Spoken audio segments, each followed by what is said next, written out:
how to get the most out of the current program or even future programs for your mobility, and specifically things like the pistol squat and just like improving mobility. We are the best opportunity to increase the capability of our mobility is to do it inside of loaded exercises. Static stretching is good and in places, but it has the least amount of long-term carryover compared to other modalities of like increasing mobility, because flexibility is the ability for something to go somewhere. Mobility is the ability for it to go somewhere and handle load. And a pistol is mobility because it's down, flexible, and you have to handle load yourself to stand. So how can you squeeze a little bit more out of the sessions you're already coming to and get more mobility? One of the ways is to focus more on the pauses at in range of motions inside of exercises that you're already doing. So if you take something like this Cossack squat, right? By the way, I used the Cossack squat to learn my very first pistol back in like 2015, right? If I focus on just where this goes, I'm just focusing on this foot, right? So if I'm doing the Cossack squat and I really want to work on the inside leg strength, which is great for everyone, to pull myself back up, that's one type of goal of exercise, and that's great. If I want to use this as a goal to get myself better towards a pistol, then I can make the goal separate by really focusing on heel down, knee over toe, and when I get to my mobility, if I run out of adductor mobility, I can cheat it by going to hamstring, and I get myself lower. And now I'm going to pause, stretch, stretch, stretch, stretch, and then press. See, when I'm going down to the bottom and I'm literally letting my knee go past my pinky toe, I'm getting this stretch here, this flex here, and I can go down, pause, and then pull myself back up. Even if that means using a little bit of assistance to get myself back up. So I'm going down, and I get lots of mobility. I'm stretching 1,000, 2, 1,000, and I help myself back up out of that position. I'm teaching my body how to work at that limited range of motion pieces. So going slower, taking more pauses, will increase the ability for this sequence, toe, ankle, heel, calf, knee, hip, all to work together, especially when I feel a difference left to right. So using a pause at the bottom of that Cossack squat, tilting that toe up and away to get outside of the adductor. But in the same sense, if I want my adductors to lengthen, which is super good and healthy for my body, I can pause, full stretch adductor, pin the toe, and now I'm getting inside hip mobility, which is good for my overall hip health, to have this 360 degrees of capability, kind of like access to stuff, right?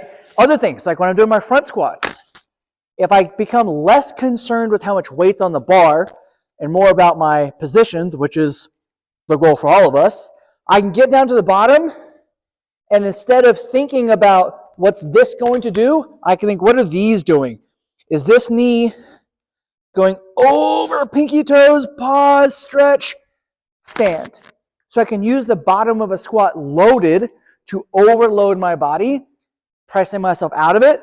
Maybe that means I go a little bit lighter and I spend more time at the bottom and I really focus on that knee over toe position to teach that mobility.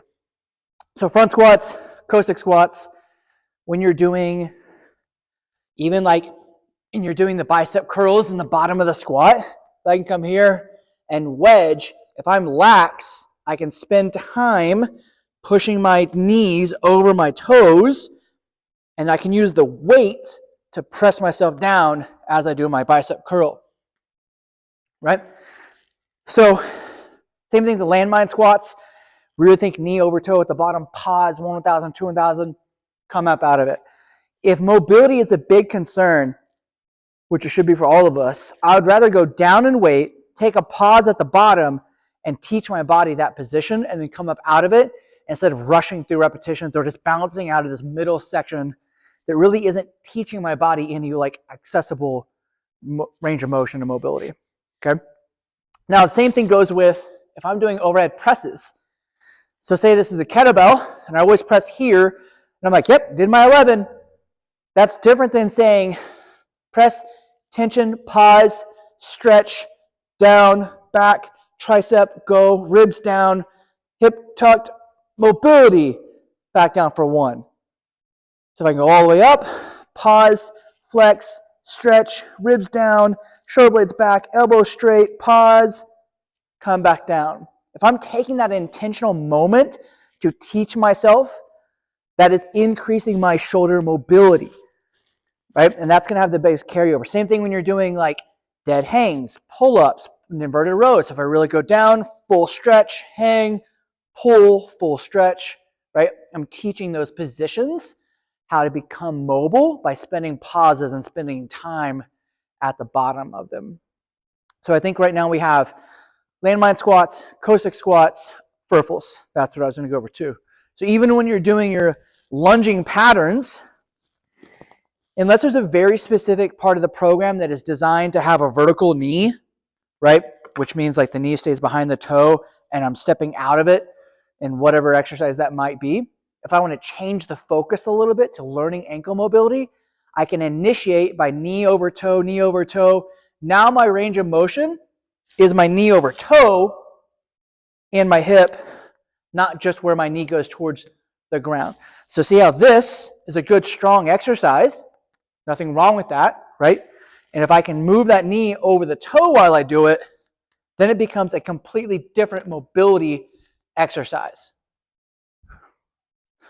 right? And then things like if I just stay tall and then pauses at the bottom again.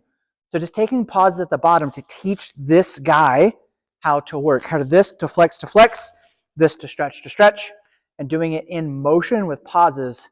It's going to give you the best carryover, especially with pistol coming around the corner for sticker week. Take time at the bottom.